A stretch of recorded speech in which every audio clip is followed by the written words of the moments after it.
Hello and welcome to Odds Europa League Match Day 1. As always, Dani Fisichella Alvaro Romeo are here to analyze with us this first match day. We've picked up the best 8 games, we believe. So let's not waste any time and start analyzing the games. Don't forget, guys, as always, to press the like, subscribe to our channel, and write your comments here. And now let's go on with the show.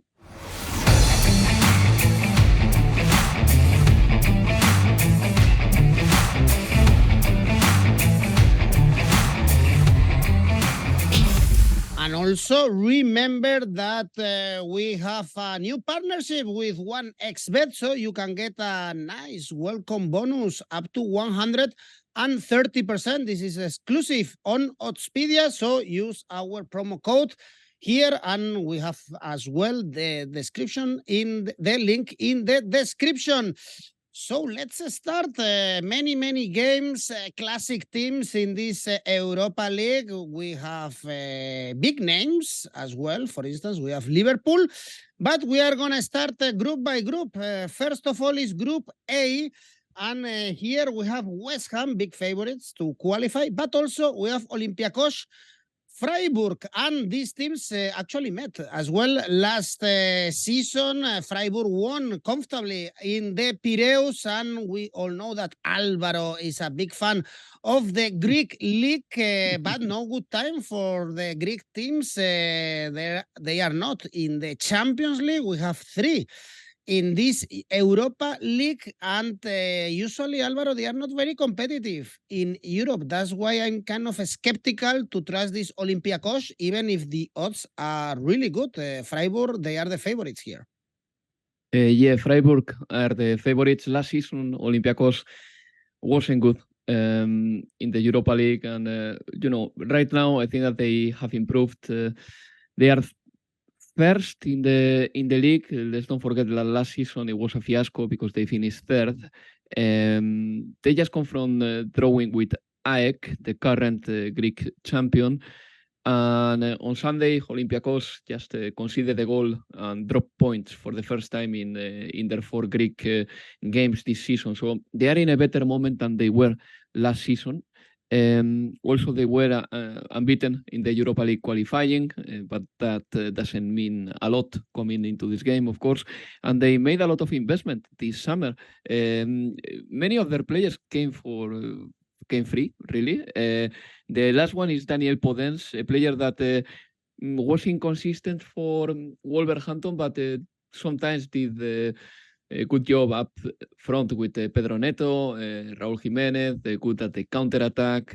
Sometimes he's a little bit stressed on the pitch and he makes bad decisions. But they made an investment, that's for sure. And also they brought themselves some players with experience, like, for example, Kini, Spanish fullback, Vicente Iborra, former Sevilla, former Leicester, even Stefan Jovetic is one of those players that they signed after the transfer window was over because Jovetic was a free agent. And they are playing against Freiburg, who are currently 10th in the Bundesliga. They started well the season until a couple of weeks ago, and then they have recorded back-to-back losses. The last one against Dortmund. They lost 5-0 at Stuttgart. They have lost a couple of good players this summer, like Flecken and Schade. They've got Adamu in striker. I think that the team is not better than last season, and I think that Olympiakos is better than last season. And I believe that at home, Olympiakos, they are going to be at least stronger than last year. So I'm going to go for a double chance for Olympiakos, 154. I could be ready to up it to an Asian handicap plus 0.25 for Olympiakos, meaning that if they draw, you achieve half a win, and if they win, you win your stake. So this time I'm going to back Olympiakos. Well, I'm following what Alvaro was saying, Dani, about Freiburg being worse than last season. For sure, they are conceding way more. Last season, they were well known for being a good defense. It's not happening so far. Yeah, they conceded 10 goals so far. Freiburg got beaten at the weekend, but I think they are still a very, very good side. The likes of Ritsu Doan, Salah, he plays for Hungary. We saw him in the international break, was very good with his national team. Vincenzo Grifo, who's in and out of the Italian national team. And let's not forget, last season, they missed on Champions League qualification only by 3 points.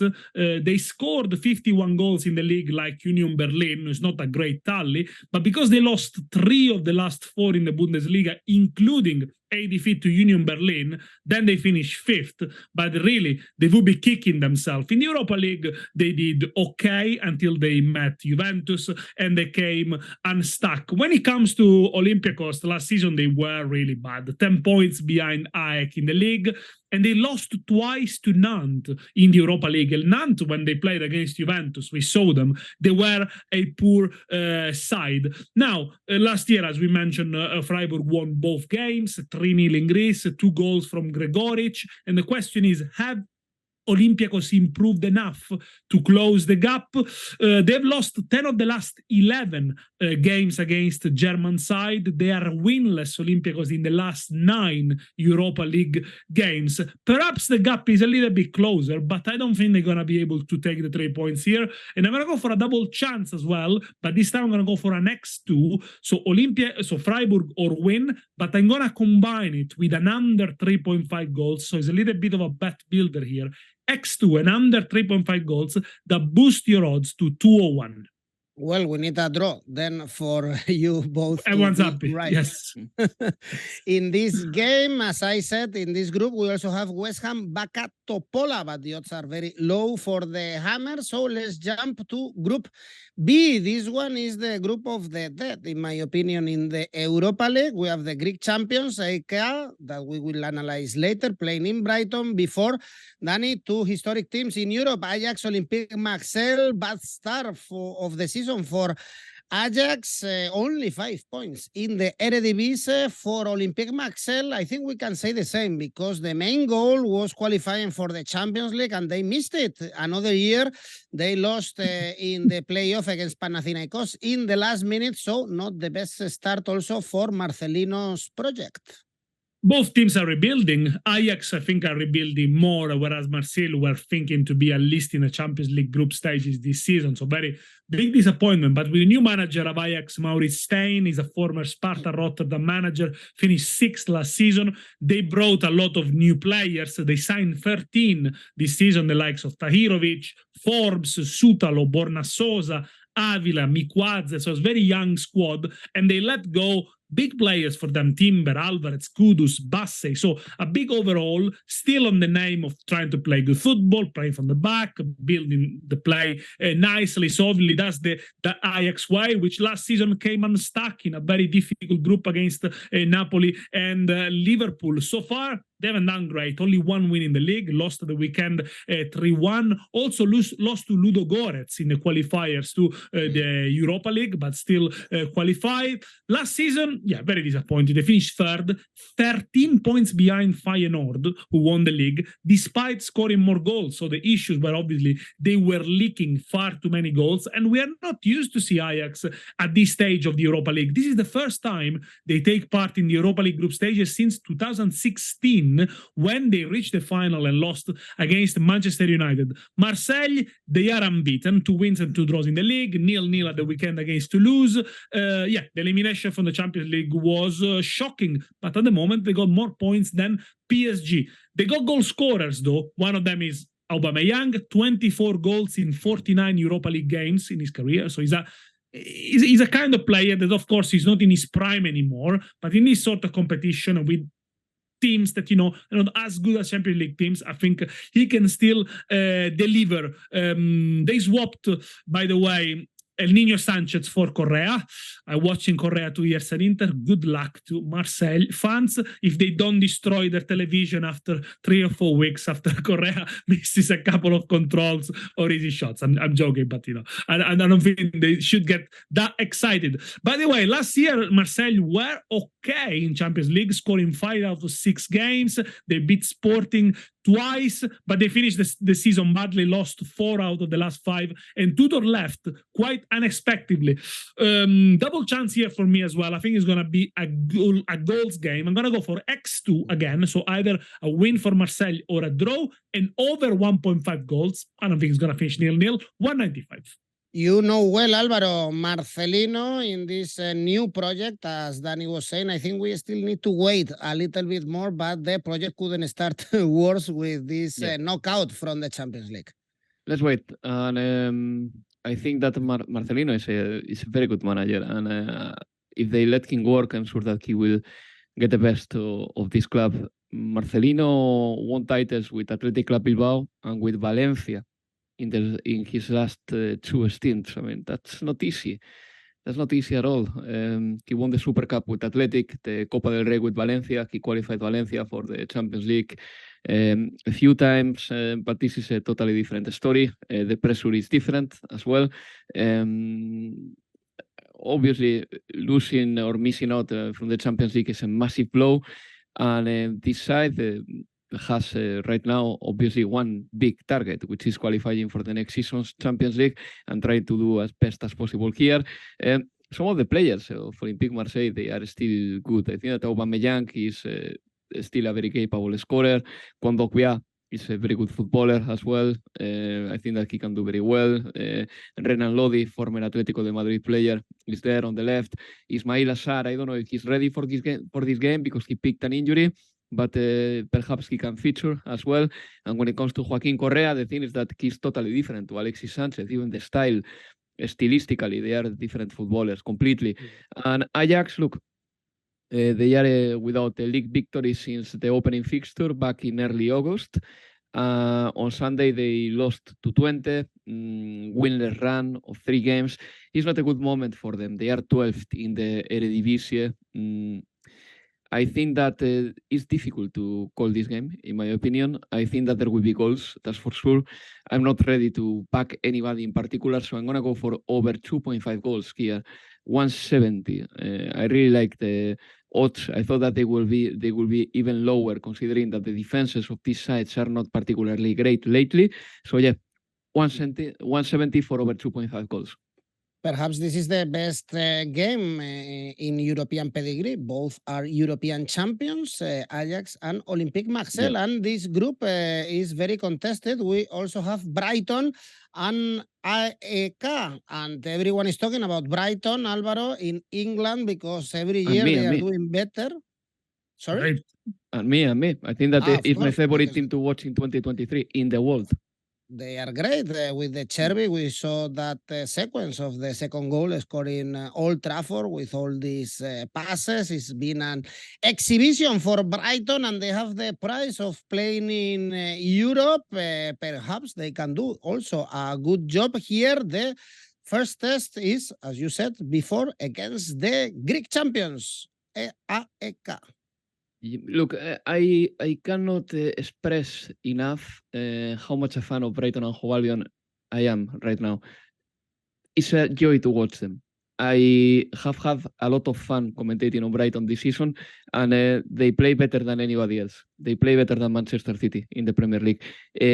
Definitely a more beautiful football. Brighton has one very distinct characteristic. You know, when a team dominates the ball so much, then the game becomes boring because, let me give you a very quick example. Spain versus Morocco in the World Cup. It doesn't happen to Brighton. It doesn't happen to Brighton because they come out from the back differently. They wait until the opponent starts the pressure, and at the end the opponent does start the pressure. At some point they fall in the trap, and then Brighton unrolls their game from the back. It's incredible how they do it. They lost this summer the axis of the team because Caicedo left. McAllister, who was, in my opinion, even more important than Caicedo, went to Liverpool. And they are playing in midfield with Pascal Gross, who got his first international cap a couple of weeks ago, and Dahoud, who is still adapting to the team. And the team is as good as last season. That's the thing with Brighton and Hove Albion. They have changed the most important footballers, and the team plays as good. And some footballers over there, like Luis Dunk, for example, or Solly March, or Mitoma, I don't even know if they will be great footballers when the day they leave to another football club, because I'm sure that they will be part of big transfers in the future, or some of them, at least Mitoma being one of them. I don't know if they will be very good footballers outside of Brighton, but in that environment, they are playing great, and this is the best moment of the history of Brighton and Hove Albion. In the 1st of October, it will be a year since De Zerbi arrived, De Zerbi's first game in charge. Since then, I'm going to break down a few achievements. They have won at the Emirates twice. They have won at Stamford Bridge. They have won at Old Trafford last weekend. They have beaten Liverpool twice in 15 days. And last season, they scored 72 goals. 72 goals. And Graham Potter was the manager of Brighton for the first 6 or 7 games. With De Zerbi, the expected goals that were terrible for Brighton and Hove Albion in terms of they created many chances but they couldn't score, that thing has disappeared completely. With De Zerbi, when they have the chances, they score them because they create better chances. And we could see that against Manchester United the other day. Dani Welbeck, the first chance the team had, he poached it, he put it in the net. 72 goals in a season is more than Barcelona last year in La Liga. This is Brighton and Hove Albion, and this season they average 3 goals per game. For me, they are the favorite to qualify as first in this group. AEK, however, they are 139 in the European ranking. Yes, they are the Greek champions. Yes, they reached the semi-finals of this competition in 1977. They have scored a good amount of games since they have played 7 games this season and they have scored 6 games, which is not bad. They drew with Olympiakos in the weekend, but I think that the analysis here basically is very sided for me. I'm going to analyze Brighton and Hove Albion, and I think that they are outplaying anybody all the time, so I think that Brighton is going to win it. So I'm going to go for Brighton to win the second half, since the odds are pretty low. That pays 160. Or over 1.5 goals in the second half, 191. And if you like the individual market, well, maybe Ansu Fati to score, 2.3. The other day he had a great chance, and I've got the feeling that this time he's going to start. Perhaps, Dani, the question is how serious is going to take Brighton this competition, at least in the group stages? Extremely serious, because it's the first time they play in Europe. But I think De Zerbi is going to make changes and he's going to make rotations. But it doesn't matter, because at the weekend against Manchester United, they made 6 changes from the wins against Newcastle when they dismantled Newcastle. And you didn't notice that. Against Man United, they put together a starting 11 that costed less than 20 million, but they were solid, they were creative, they were clinical. So the changes, all the transfer really don't affect them, because they got a very strong philosophy and a manager that is able to transmit his principles to his players, as he did at Shakhtar partially, as he did at Sassuolo, as he did at Benevento. I followed De Zerbi for a long time, since he started in the lower categories of Italian football. And when he came to manage in England, some colleagues, some English media asked me, why has De Zerbi, why has Brighton gone for De Zerbi? Is it because was he available? Is he good enough? And I said, look, he's one of the best managers in Italy and probably in Europe. He's progressive, he's intelligent, he researches. And I think that goes to show that sometimes the media in here, or a part of the media here, the journalists, they don't really consider foreign managers if they don't have experience in, if they haven't played a Hartlepool on a Tuesday night, or they haven't done 3 or 4 rounds of the League Cup with a lower side. It doesn't matter. These days, a prepared manager, a good manager, can study, can research, can look at formation tactics from anywhere in the world. And then if he's good enough to apply his ideas to his players and can communicate, then job done. Of course, the language might be a barrier, but De Zerbi is improving on that. Just to add to what Alvaro said about Brighton, Man United were unbeaten in 31 domestic games. So it's not easy to go to Man United and win, despite all the problems that they got. And since De Zerbi took over, they are first for shots on target in the Premier League, second for expected goal and possessions, third for goals scored, third for touches in the opposition box across 2 seasons. So yeah, the numbers are amazing.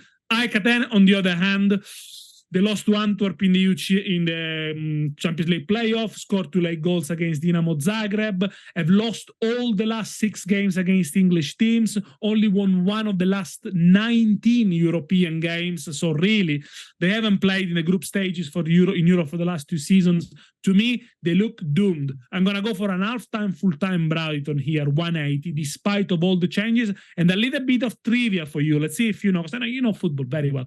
Now, if James Milner plays, he will become the first Englishman to play for 5 different sides in Europe. Which teams has he played for in Europe? You tell me at the end of the I'll video. tell you at the end. Write it in the comment. Alvaro will think about it. So he's playing for Brighton plus 4 more other teams in Europe. Tell me. I have it. Leeds United, Aston Villa, Manchester City, Liverpool, and Brighton. You got Leeds United wrong.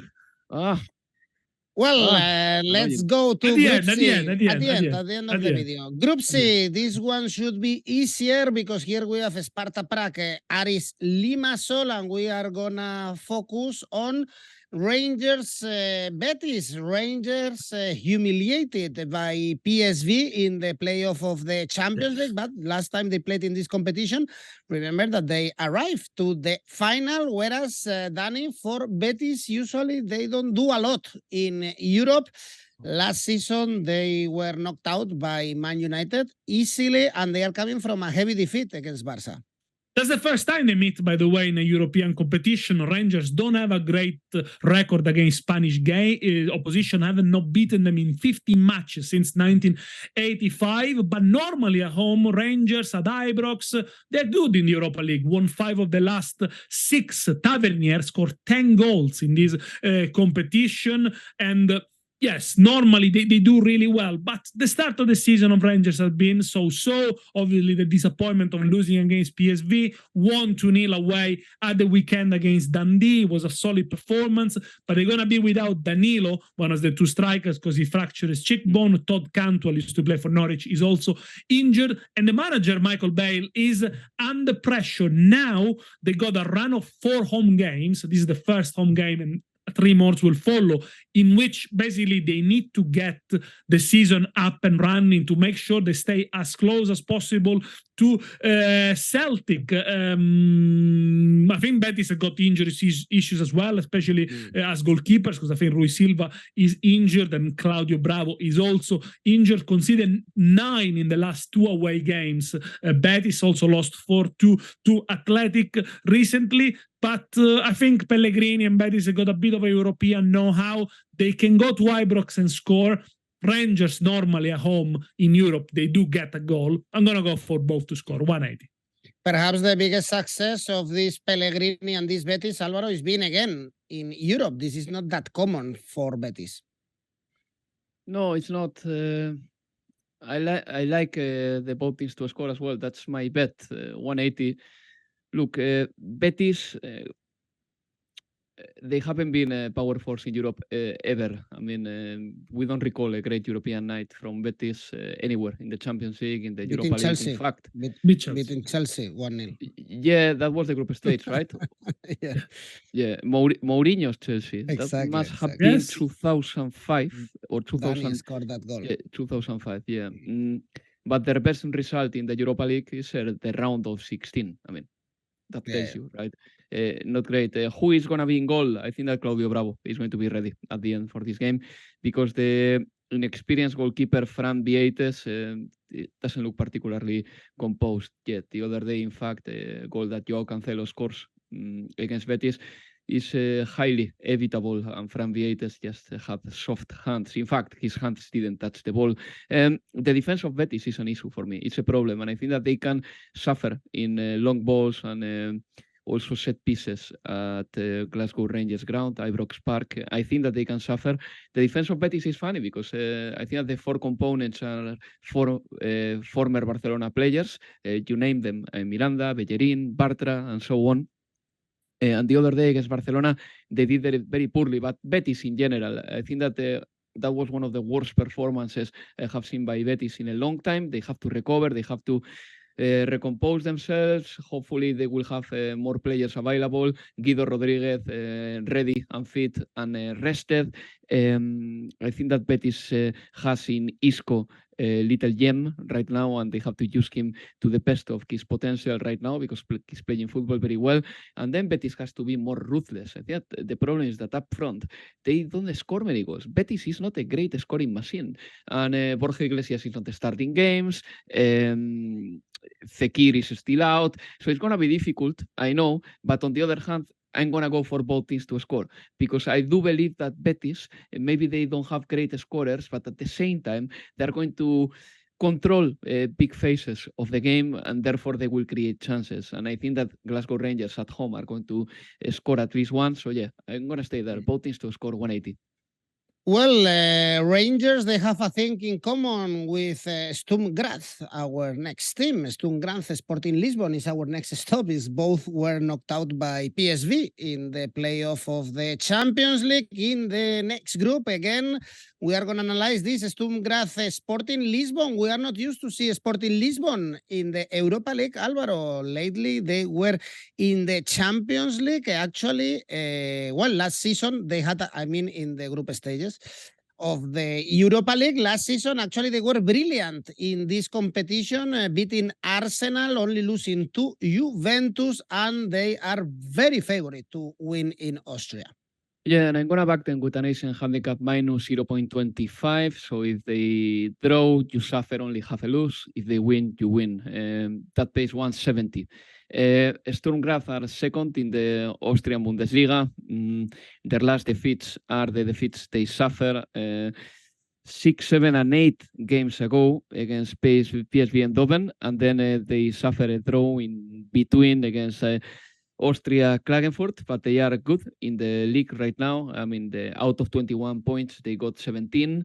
Salzburg is top in the table, obviously, as it happens a lot. You get the feeling that for sides like Sturm Graz, for example, or LASK, finishing second is the only thing left for them in the local league. And Sporting Lisbon, they are still a good football machine, I believe. Last season they finished 4th.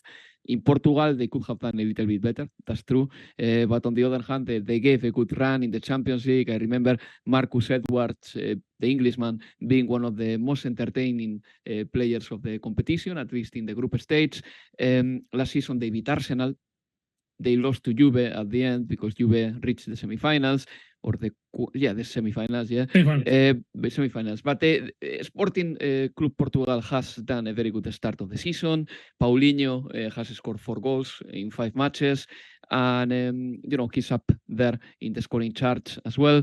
Currently, they are second, chasing the leader. So I have no reasons to doubt them very much right now, because I think that they've got the experience as well to play in this competition and tackle all the adversities that they will find on the way. So yeah, I think that I'm going to back them with 170, as I said, as the money lot that you can get with an Asian handicap minus 0.25.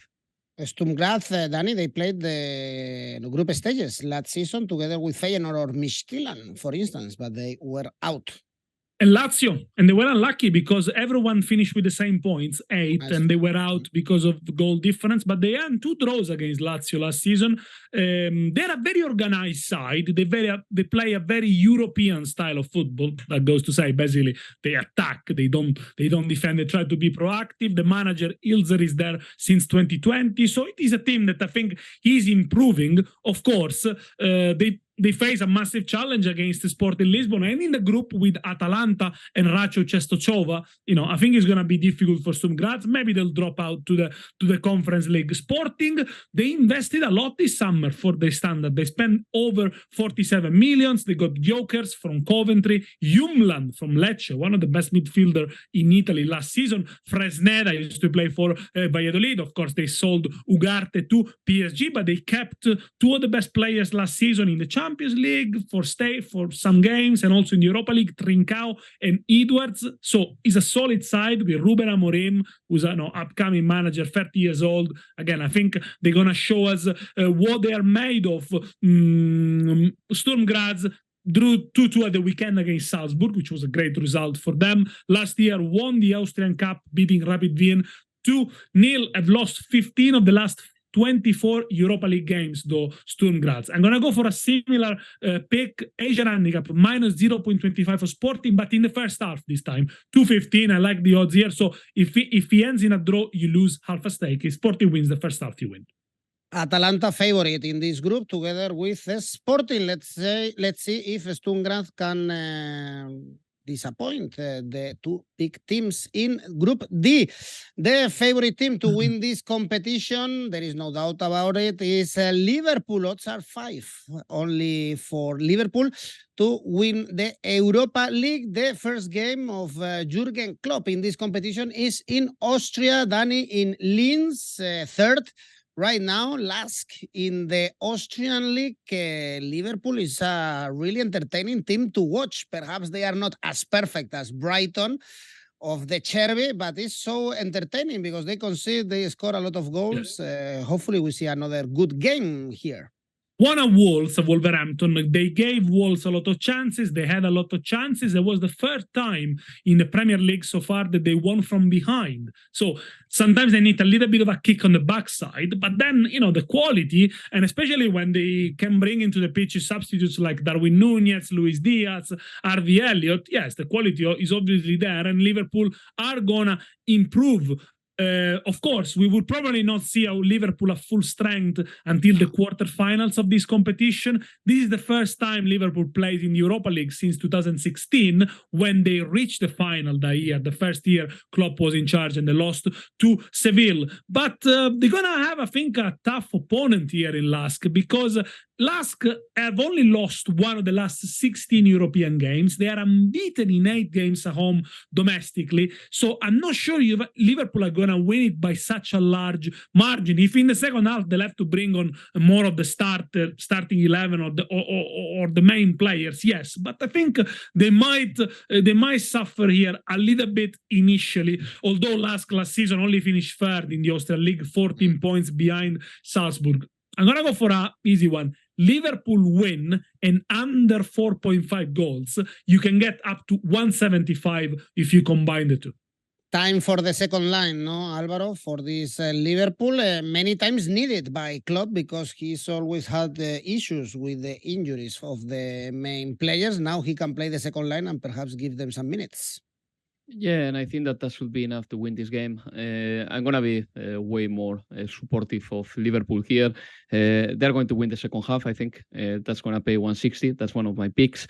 And overall in the game, Asian handicap minus 1.25 for Liverpool, 166. Those are my picks. And when it comes to the individual market, since Darwin Núñez didn't start against Wolverhampton, I'm going to pick Darwin Núñez to score 2.1. He's a sloppy footballer.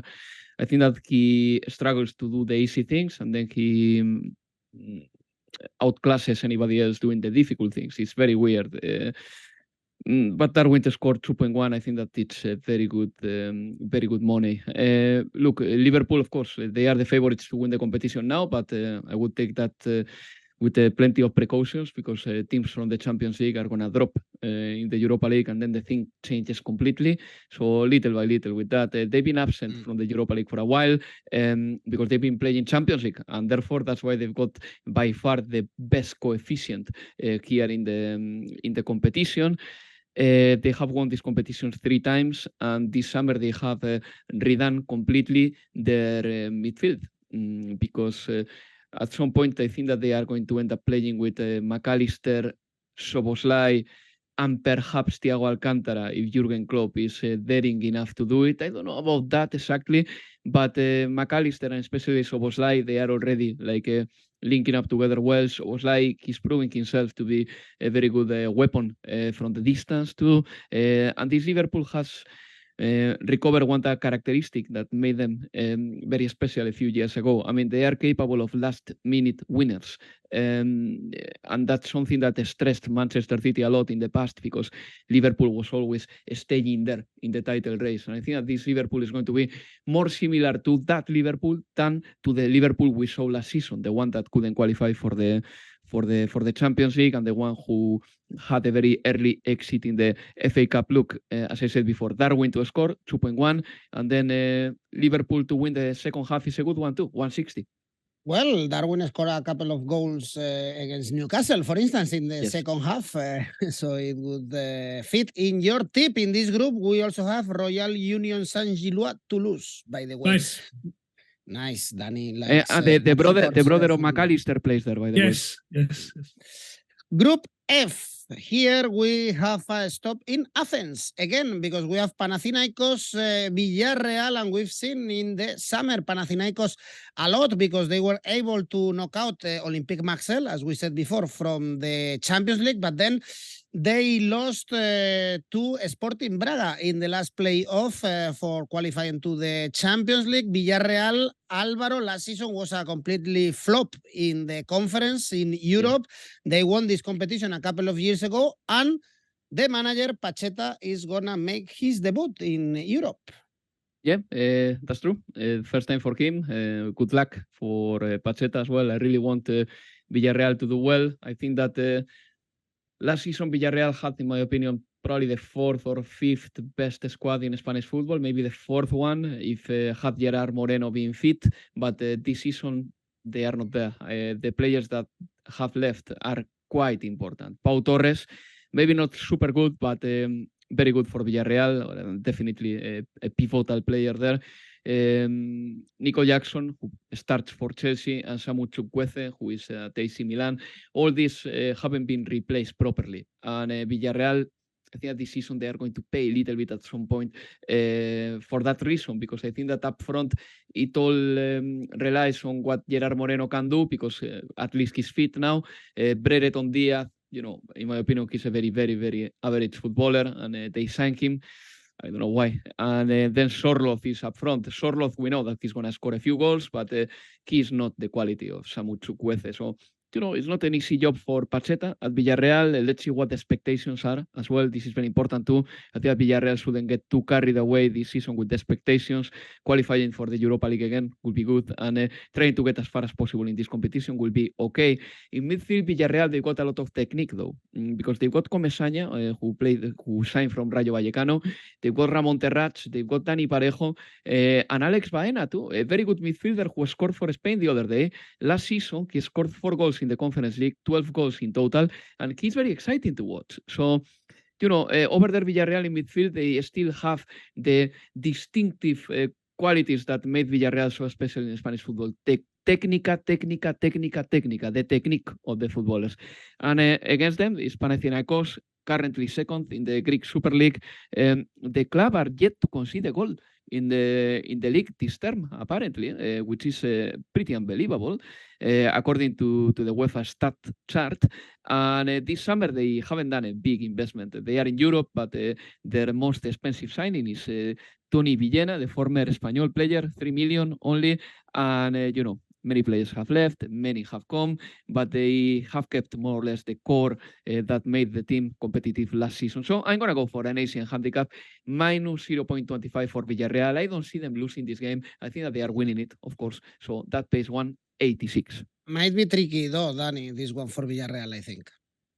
I think it might be tricky, although Panathinaikos have got a very poor side against, pretty good record against Spanish sides. They never beat them in the last 16 games in Europe, but they beat Olympique Marseille. They won 1-0 at home. Then they lost to Braga. And I think it is a solid side. And considering Villarreal's recent struggles, I think the Greek side might have a chance. Some interesting players, of course, we named in Panathinaikos. They got Sporar, Slovenian, used to play for Sporting and Middlesbrough. Filip Juric used to play for Sassuolo and Sampdoria. And Mancini's son, Daniel Mancini, well, he scored in the Champions League, so, you know, he can't make any jokes about him. Of course, his dad decided to go to Saudi Arabia and leave us the Italian national team, but we are not bitter at all. They finished second last season, by the way, against in the Greek league, did not make it to the group stages of Conference League. So in terms, of course, of European pedigrees, Villarreal are much better. Just think about it. Gerard Moreno scored 15 goals only in Europa League. So that tells you, of course,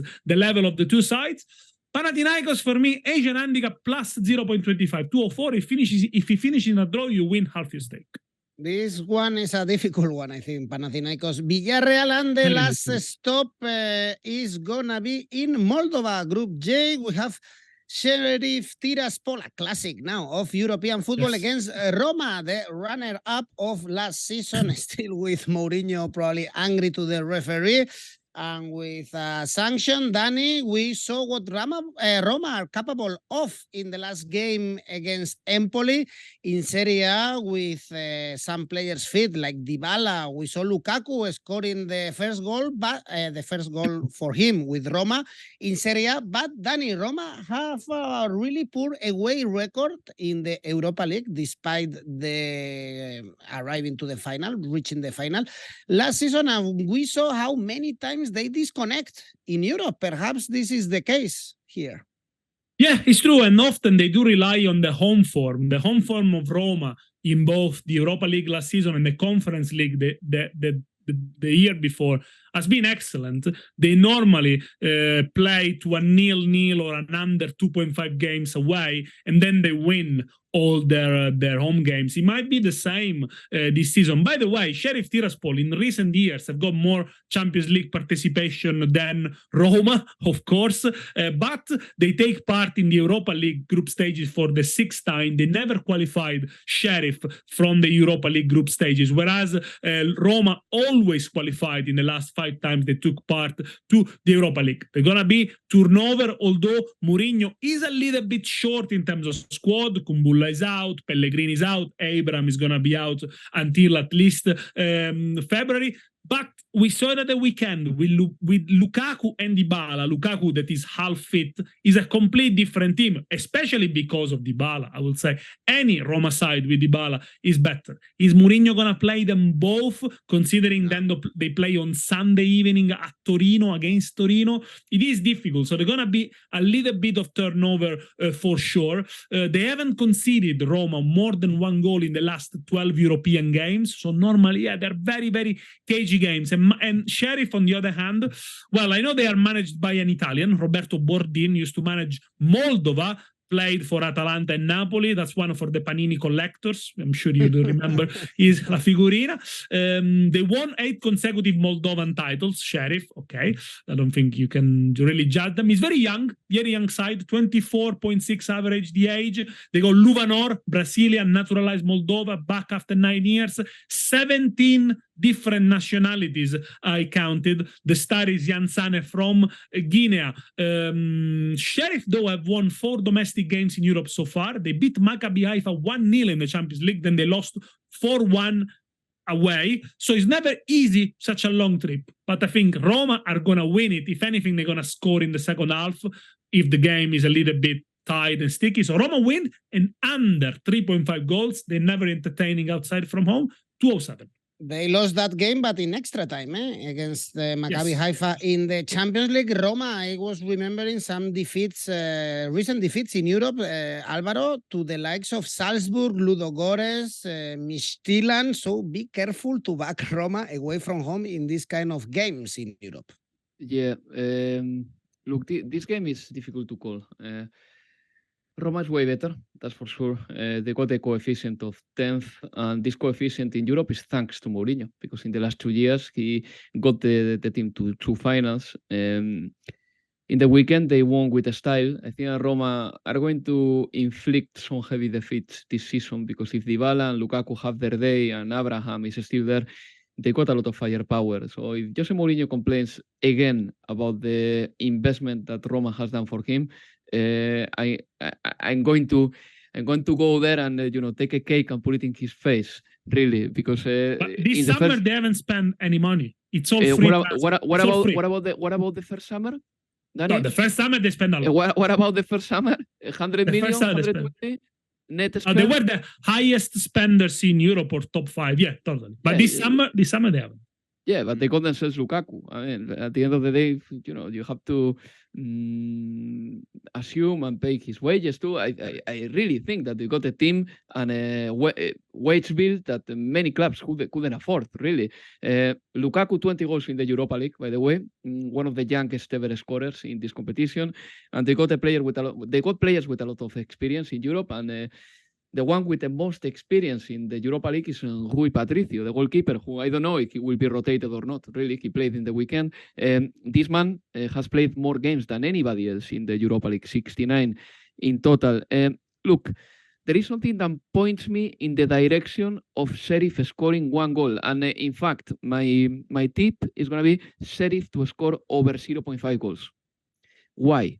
Because last season, Roma conceded in every group stage game away, and then they went to the knockout phase and they start recording clean sheets. For example, against Real Sociedad, against Bayer Leverkusen. You will remember this very well.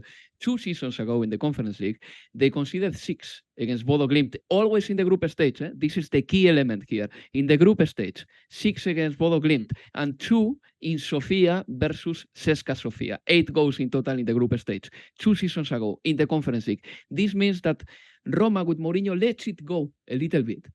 Because they know that they are going to qualify eventually. And then when the knockouts come, they become a solid unit. This has been the story of Roma in European competition. So that's why I think that Sheriff can score 1. Sheriff to score over 0.5 goals, 1.9. And yeah, I am totally aware of Sheriff. I think that, if you check their last, is it 5 defeats at home? Yeah, 5. All of them have been in Europe. Victoria Pilsen, Manchester United, Real Sociedad, Partizan, and Nice. So there is a gulf between the local league, obviously, and then what they encounter in Europe. But even in those games, they didn't lose for a big margin anyway.